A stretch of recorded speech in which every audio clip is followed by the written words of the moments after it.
think about wanting to be a part of that, by all means, let us know. We're very much enjoying, I don't know, again, having y'all come down here and being a part and helping us promote NXT.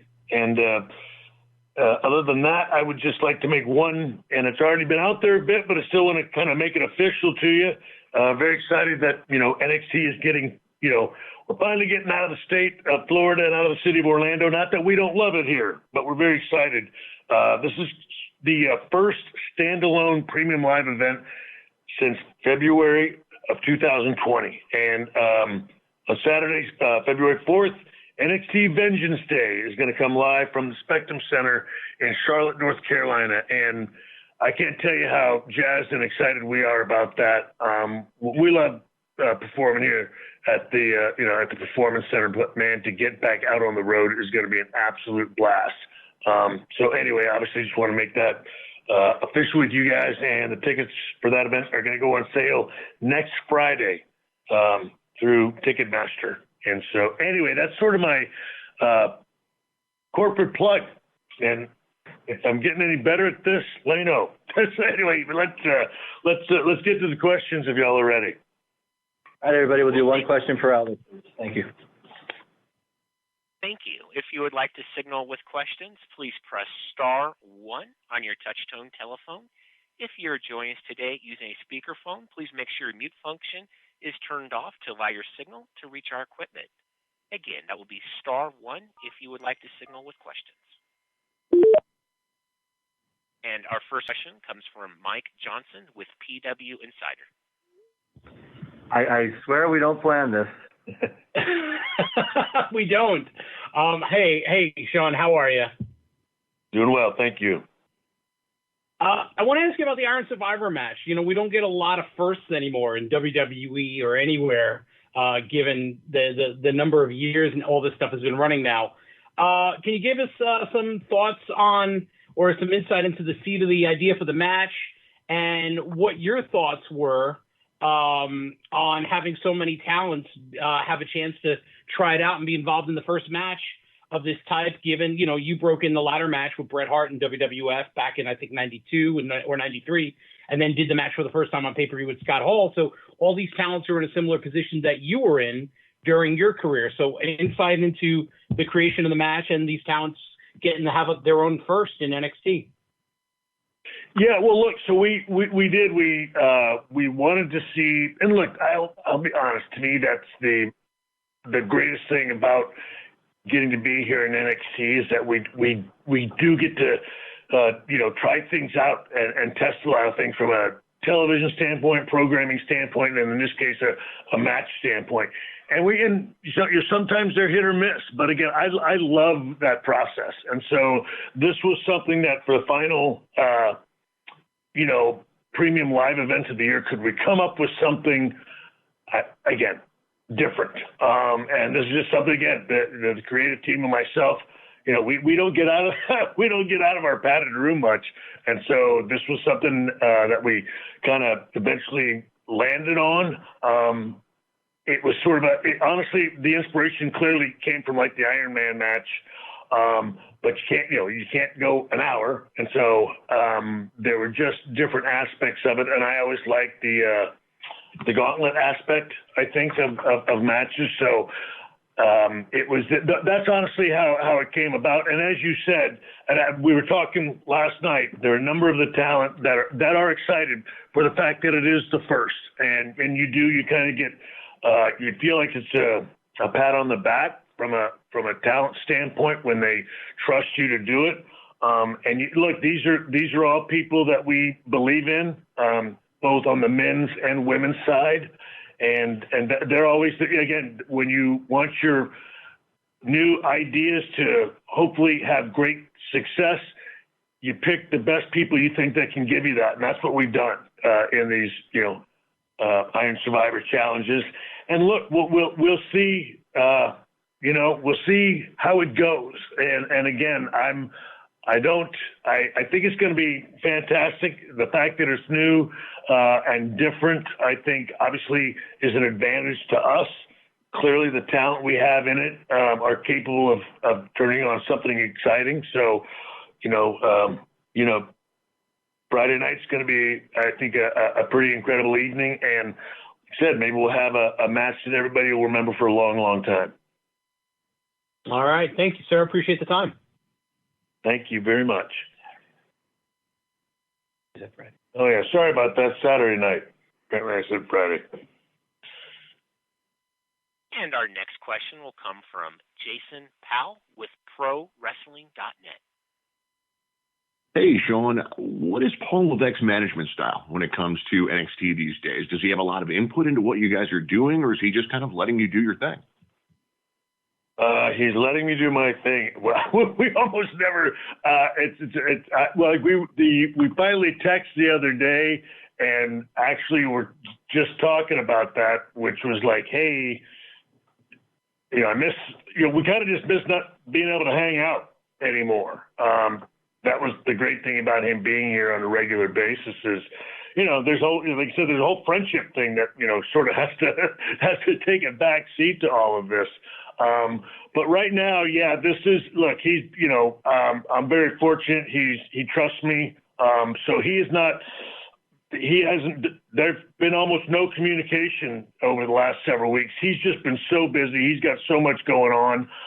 I don't want to add, any problems to it. I mean, if there's something very urgent, I guess, that I feel like we need, or a question that I need answered, you know what I mean? I know that he'll give me that. But right now, we're rolling what we feel like is pretty good down here. We understand what they want from, us and from the talent. And so, to me, I always feel like no news is good news, and if nobody's calling me and I'm not bothering them, I feel like everybody is happy with what's going on. So right now, again, yeah, I mean, the only complaints he and I have, honestly, are not having a lot of time to catch up. Well, thanks for taking the time to do this, and best of luck with the show on Saturday. Thank you very much. And moving on to John Alba with Podcast Heat. Hey, Shawn, thanks for taking the time. Best of luck this week with the show. One of the biggest stories in the entire news circle this past week has been the status of William Regal. And it was confirmed yesterday on a conference call that he'd be headed back to work with his son. And I wanted to know if you guys had any comment on William Regal coming back into the WWE fold here, and what kind of an asset can he provide for you in your NXT? Well, look, I appreciate the question. There's nothing official that I really had to announce.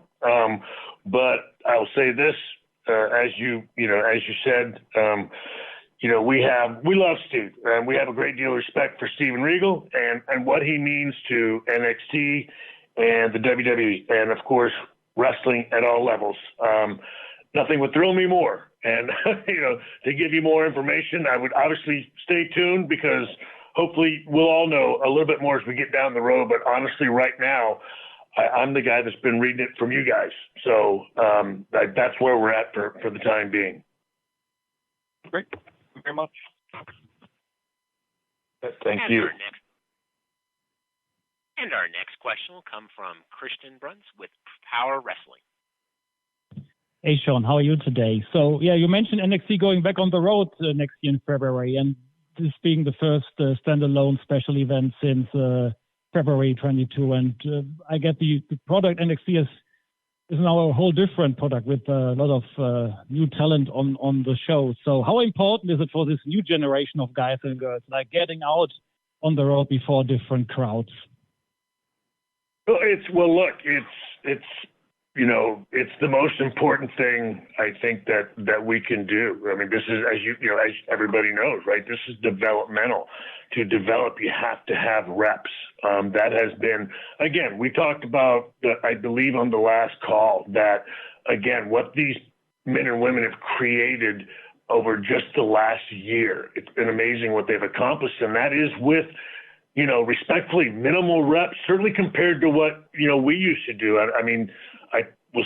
I talk with talent all the time. When I broke in Mid-South, I worked 9 times a week because we did double shots on Saturdays and Sundays. And right now, if you worked every TV and every live event for NXT, you'd probably be getting about 8, reps a month. And so, look, the opportunity for us to get out, it's been a long, slow process, and we understand that, but we are really excited about that because that's the best thing that you can have for any athlete, but certainly in the WWE, as you all know, getting out there in front of the fans, in front of people, learning the difference, city to city, the different psychology, what they're buying one night, what they like in New York is different than Philly. What they like in Philly is different than LA. So look, that's why it's big news for us, just having the opportunity, as we started out small with the coconut shows here in Florida, but now getting to branch out, outside of the state of Florida is nothing short of huge for us. And it's gonna, I think we're gonna watch, some really exceptional talent who have grown exponentially over the last year, continue to grow even more now with that experience that they have. Thanks. My pleasure. Thank you. And we have a question from Nick Hausman with Wrestling Inc. Hi, Shawn. Thank you so much for taking the time today. Yes, sir. My question's about Sean Waltman. He was back in the NXT mix recently. I know Sean's expressed interest in, possibly having one more match or maybe a couple matches in NXT. I know there's a lot of talent he's very fond of down there. Is that something you see happening? And if it were to happen, who would you like to see Sean Waltman wrestle? Well, look, I mean, that's something that if he said it to you, he didn't say that to me when he was here. You know what I mean? Because I'd have taken him up on that. My goodness. But look, so I know that he's been getting back in there here and there. And I got to tell you, he's like in the best shape he's been in a long, long time. So he looks fantastic. Look, I don't know that obviously that would be something I'd have to, run up the flagpole and everything. But look, the talent would benefit from that so much. I know he'd have a blast. So look, if that is an option that we are allowed to explore, I'd jump all over it. But I will, it's amazing. We're all buddies and stuff like that. But he won't, he tells you guys, but he doesn't say anything to me about it. But I'll say that we were all busy trying to work. We can't just pick it up and do it off the cuff like we used to. So the time that we did the panel and everything, he was really focused on helping us out and getting that done. But I got to tell you, I think that would be awesome. The talent would benefit from that so much, and clearly we do as a program. If we could have Kid doing anything for us, that's a huge plus for NXT. Cool. Thank you so much, Shawn. You betcha. And our next question will come from Maddie Paddock with Daily Star. Hello, Shawn. Hello there. I just wanted to pick up on the New Day, really. You mentioned their involvement in Deadline just at the top there. And it seems really for both Pretty Deadly and the New Day, there are a lot of advantages really to having them involved in the program. And I just think with everything they've accomplished in WWE, I'm not speaking for them and say that they would like an extended stretch on NXT, but in a lot of ways, this seems a really good fit. So I'm just wondering, really, is there any appetite from the parties involved for this to be a reasonably long-term kind of stay for them, or is it pretty much a short-term deal for now? Well, look, I'll say this. We never sort of go into it asking for long-term. We kind of take everybody's temperature when they come here and hope that it does. We understand if it doesn't and the commitments, but I'm with you, and that is something that I'll say this. They really, really enjoyed being here Tuesday. And I know that, there's an aspect, Xavier, right? I mean, he started here and he's wanted to come back for a long time. And this is kind of, I don't know. So it's amazing because, again, they're two young guys now, but gosh, they've been doing this a long time. As you say, they've accomplished everything, and you get to that point where you really want to start to be able to give back, and I think that's where New Day is.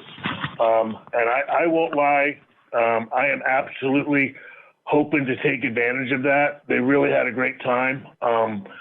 We are going to do everything that we can to keep them here for as long as we can. I asked them if we could broach those conversations, and they were certainly open to it. So as you say, I'm really hoping it's certainly more than a one-time thing. I think it just becomes a question of how long. Those are always the questions, and we understand that. Those are the ones that they have to think about. They have to talk with family members, and obviously those are things that have to get straightened out between NXT and main roster talents. But they appear to be open to the conversation, which we are very excited about. Thanks, Shawn. Bet. And moving on to Jim Barcelone with the Miami Herald. Thank you, Shawn. I want to follow up a little bit on the touring part of it. For 2023, do we know yet?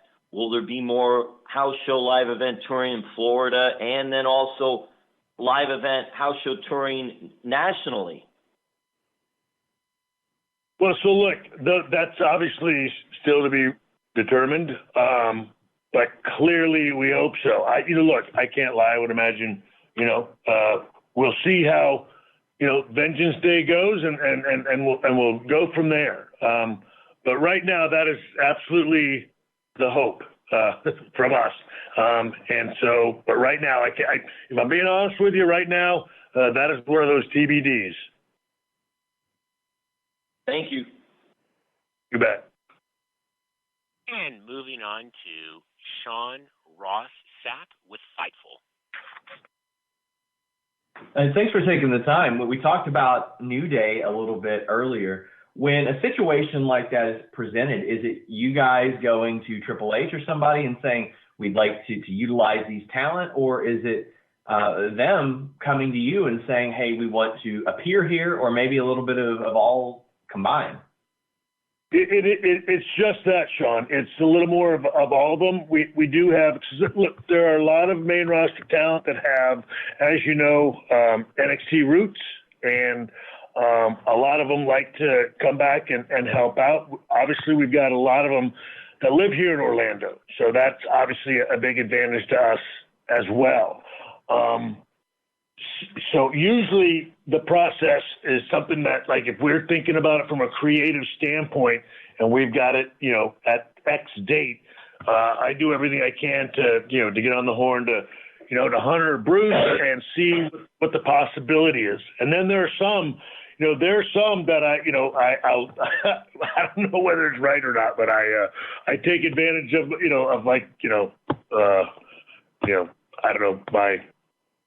I don't know, the cool titles and all that other stuff, and like, hey, this is a quick one out of the blue, but this is what we need. Can we get somebody on the quick? And that's obviously more difficult, and it's not always, you know what I mean?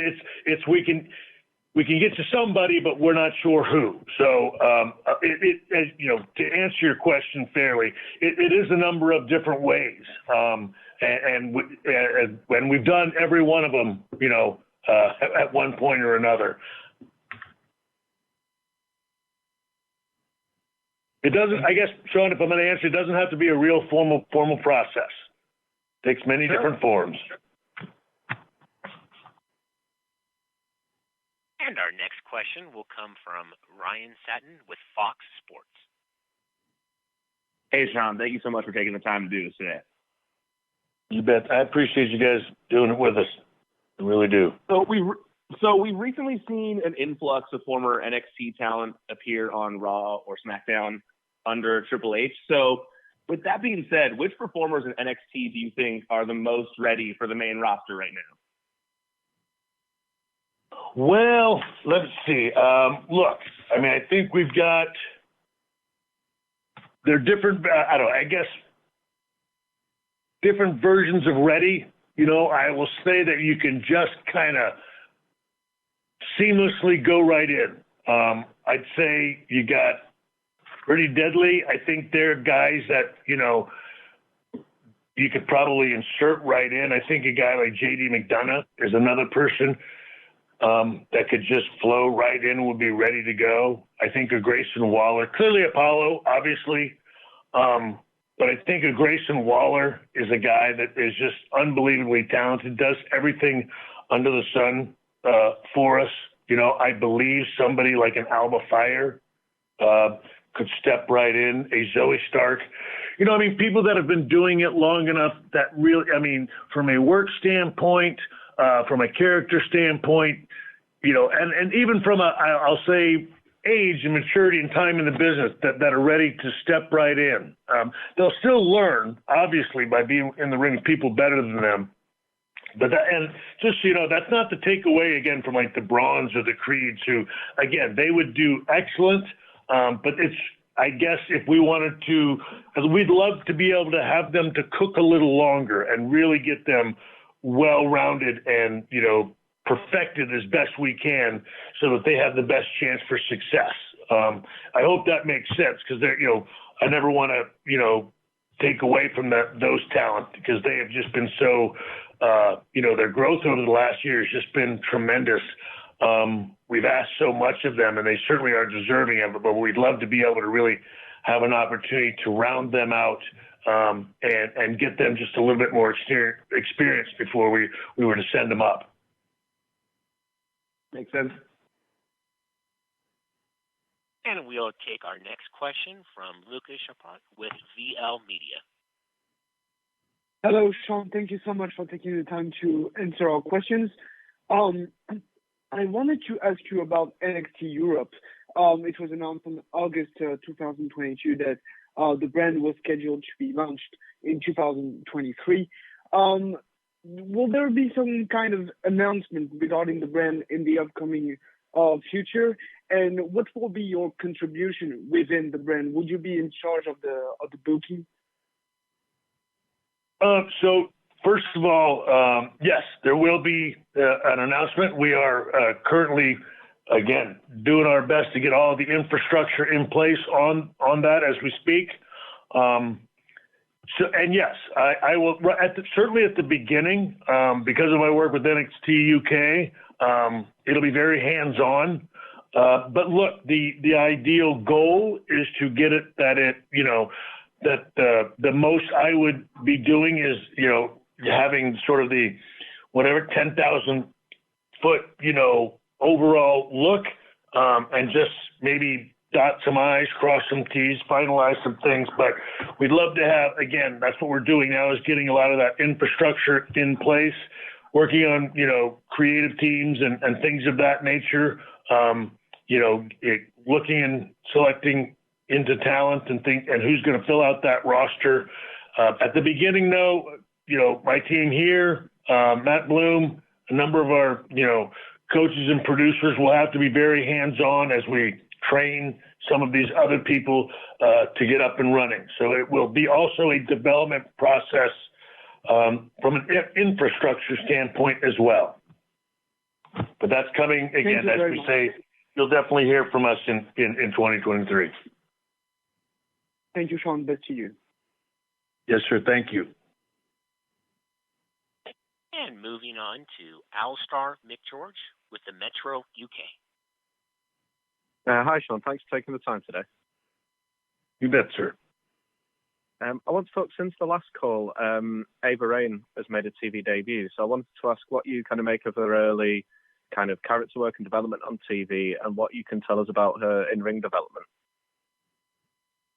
So I think but first, from a character standpoint, she's been a huge kick in the shorts, shall I say, for the Schism. And again, I think she's doing fantastic. We were just talking about it the other day. Just her facial, she looks fantastic. She's really getting comfortable, I think, and that's the most important thing. She's really beginning to, as we say, get into this character and enjoy the process. From an in-ring standpoint, I guess I would have to ask one of the coaches on that. I mean, I think with everybody, she's developing and working at a absolutely great pace because, I always go back to the no news is good news. And from every report that I read, it's fantastic and successful. But I will, again, for us, it's just very exciting, to have her plugged into the schism and for her to be just enjoying that role, getting comfortable with it looking natural, it not looking, difficult for her to do. She doesn't seem to be struggling. I think she's really gaining confidence as well, and that's so important to this. So look, we are very excited, obviously, for her and her development here. But I guess the biggest thing for us is that she's having some fun, and again, that's we always want to do our jobs and do it well, but at the same time, this is a very young group that we have here, and I'd really love for them to enjoy it and have fun while they're doing it, because then I think that makes this job a lot easier to do. It's a pretty tough a gig, and it's a lot easier to do if you're enjoying the entire process. And she's definitely doing that. Absolutely. Thanks for your time. My pleasure. Thank you. And we'll go to Bill Pritchard with WrestleZone.com. Hey, Shawn, how are you? I'm just fine. I had a question about, WWE and NXT's focus on collegiate athletes. Obviously, Braun Breaker's a success story already. But given that you're someone who rose through the territory system, do you feel like your coaching philosophy shifts in a way to cater to a talent that, maybe is coming from just a strictly athletic background rather than somebody who grew up as a fan of wrestling? Well, look, I think I understand the question. There's a different technique, obviously, from a coaching standpoint. When you have the people that are very familiar with it, have grown up as fans of the WWE, have watched it over the years, and then you might have an athlete who's never seen it. I got to tell you, that's where we really lean on Robbie Brookside and Norman Smiley. I mean, to watch those two, train some of these young talent is just amazing. Again, when they're coming from absolutely really no wrestling background and have no knowledge of it. And look, Steve Corino does a great job, but once you get here, you may not have, been a fan, but you learn the history and we start, helping them understand it. And look, I do know I think as even though I always compliment this generation about being better than we were, I think there's still a little bit of that, they didn't start the way we did, and therefore they don't appreciate it. I think there's a little bit of that goes on, but that's a healthy competition as well. And look, when everything's said and done, the ones that don't, fall in love with it and don't totally commit to it, they weed themselves out, man. I mean, I got to tell you, so we don't worry about it. But there definitely is different techniques and styles, and our coaches, we're all, all of our coaches continue to learn as well. Because of the point that you made is that you have so many people coming in now that may or may not be familiar with it. And that takes a totally different coaching style and a lot more patience. You're understanding timing, footwork, just some of the natural movements and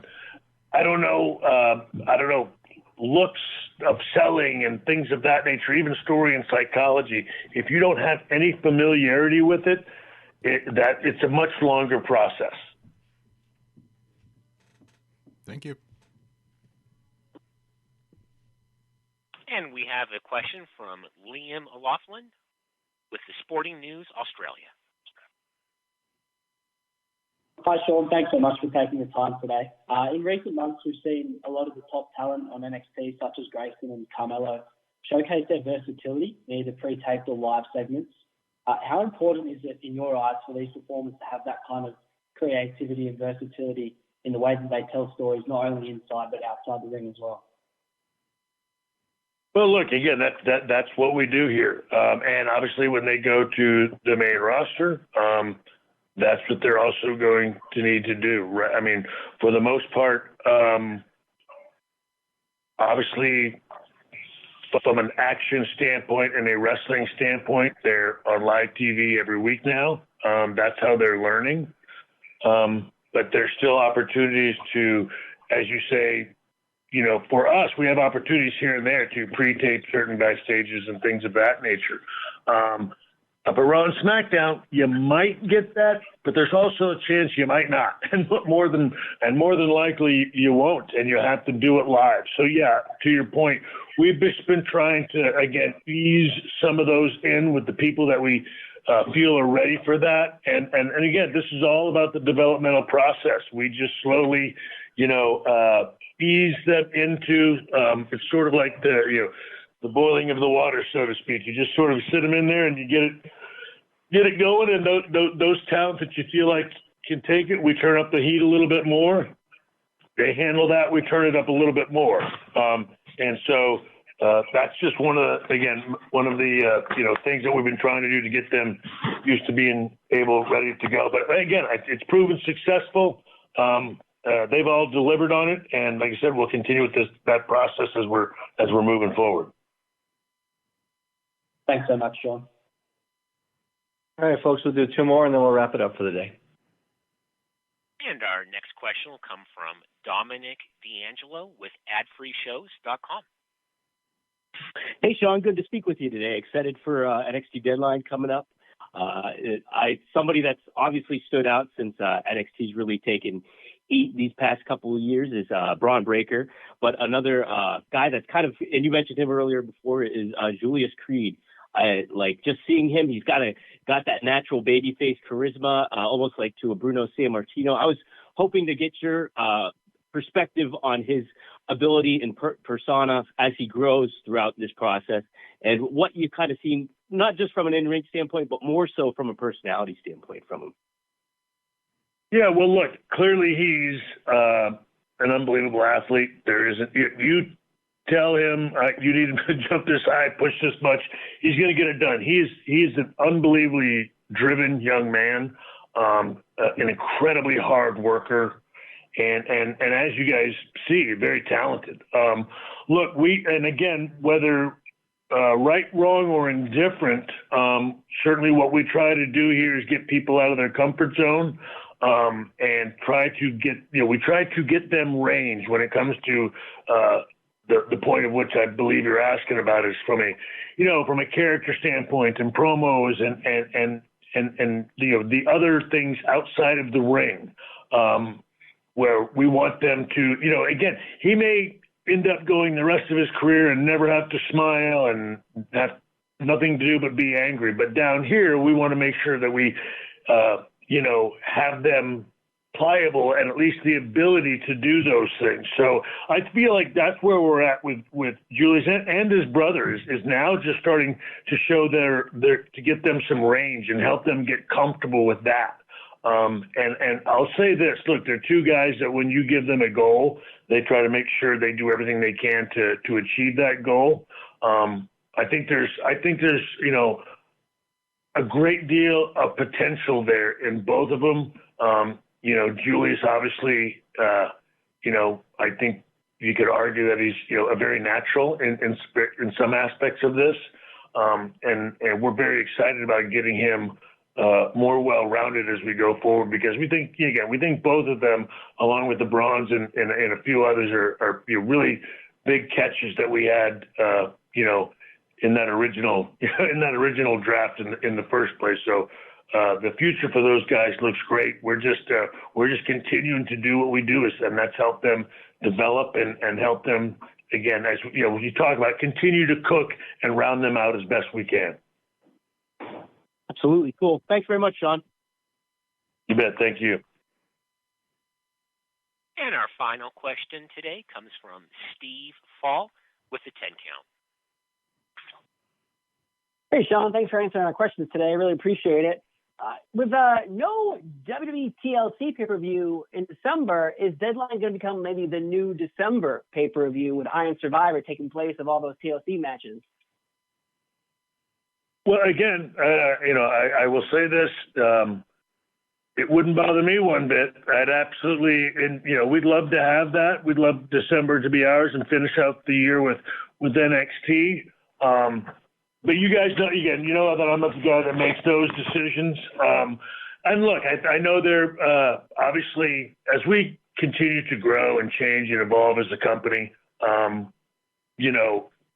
there's going to be stuff I'd love to be able to give you, a wonderful answer for, but I don't have. All I know is that this year they're opened up an opportunity for us to have just that, and we wanted to do something a little different, and that's what we're doing. NXT Deadline, certainly for us, whether it becomes a regular thing or it's I don't know. This is its one and only, hoorah. We're going to simply go out there and do the best we can to put on a fantastic show. Saturday's a big night for us. We're coming to the end of the year. People are going to be going on vacation. For us, all these, for NXT, all these, premium live events are really big deals. And I don't know, again, and like we talked about, getting out of the Performance Center, huge deal for us. And I know it sounds kind of odd, you know what I mean? Because it's supposed to be the regular. But this is a whole different group. This is an entire different generation. The infrastructure at NXT is totally different. So all these things are brand new again for us. And it's exciting to do. And again, this is a place where, and I know I was talking about this with you guys, and I don't know, and I hope you don't get bored of me and stuff like that, but we don't have the cynicism here. We're just not cynical about the wrestling business here, because we don't have to be. And I guess that's the joy of being here. You know what I mean? That's the joy of kind of being isolated down here in Florida, away from everything else, that we get to keep it fun and exciting. And innocent, I guess, at least to some degree. So we know that we have a premium live event that we didn't have before, and we're going to do everything we can to make the best of it, close off the year for the WWE with hopefully, the fans of the WWE remembering NXT and NXT Deadline. So, and again, I guess if that's the last one, I appreciate you guys helping us out with that, I guess when everything takes full circle here, thank you guys for doing this stuff with us. And like I said, it helping us out to get the word out on that. And hopefully it's a good show. And if it isn't, man, be gentle. Okay. Take it easy on. I'm still sensitive to it. All right. So be gentle, but be fair. I don't mind. I'm kidding. I don't mind you being fair. Anyway, just hope you guys enjoyed. Thank you all, as always, for doing this with us, and hope it wasn't too painful for you. And speaking of that, we will be back Saturday night after NXT Deadline for our post-show conference, where you hopefully will be gentle. Yeah.